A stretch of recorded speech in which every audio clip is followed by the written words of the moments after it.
But what I'm left with working with you and knowing how you present and what you provide to attendees and audiences where you make a difference is, and it's going to sound underwhelming, is consistency. Yeah. Boring is sexy. That's right. That's right. And you're consistently been out there seeking, searching, trying, changing, transforming, breaking through. Oh, you don't have a gold medal? You made the Olympics. Oh, you don't have a Super Bowl ring? You played in the end. I mean, it's all about how you frame it up and contextualize it. So share with us the power of consistency and your view on that.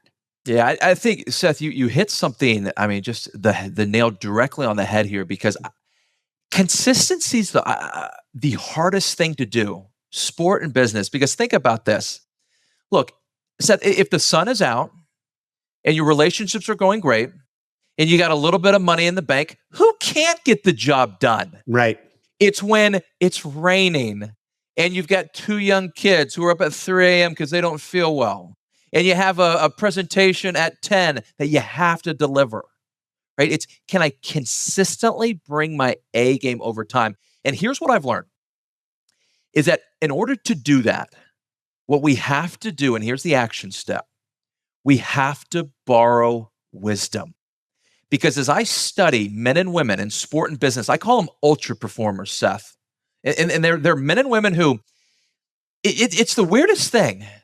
They find a way to get the job done with the current resources available. It's the weirdest thing. And they're not perfect, but they're consistent. And so one of the things I train my audiences on is this ability to borrow wisdom. And here it is. What are you watching? What are you reading? Who are you listening to?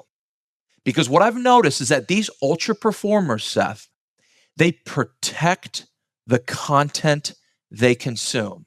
In other words, as Stephen Covey sums it up in his book of 7 Habits of Highly Successful People, is they pause between the stimulus and the response so that they can take the next correct action step. So it's this ability to borrow wisdom is how you stay consistent.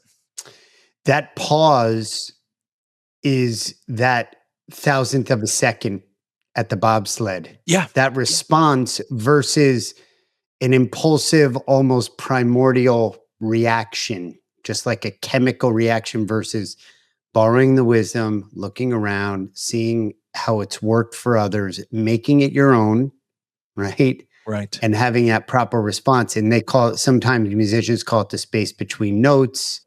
In tennis, I know a great former player, Guillermo Vilas, he was like, pica pega, bounce and hit.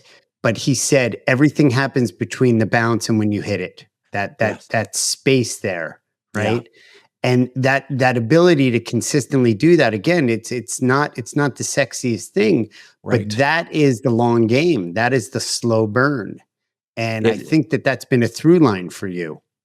Yeah, and let's give our attendees some practical action. What does that look like? Let me tell you what that looks like. Consistency, Seth. Here it is. Going to bed at the same time. Getting up at the same time. Boring. Next Tuesday at 10 a.m., picking up the phone and calling your prospect. Boring. I mean, shouldn't I have some drip campaign that's, taking care of it, and AI is going to, explode my database? It's these little consistent, I like to call them disciplines. These little disciplines over time that actually move the needle.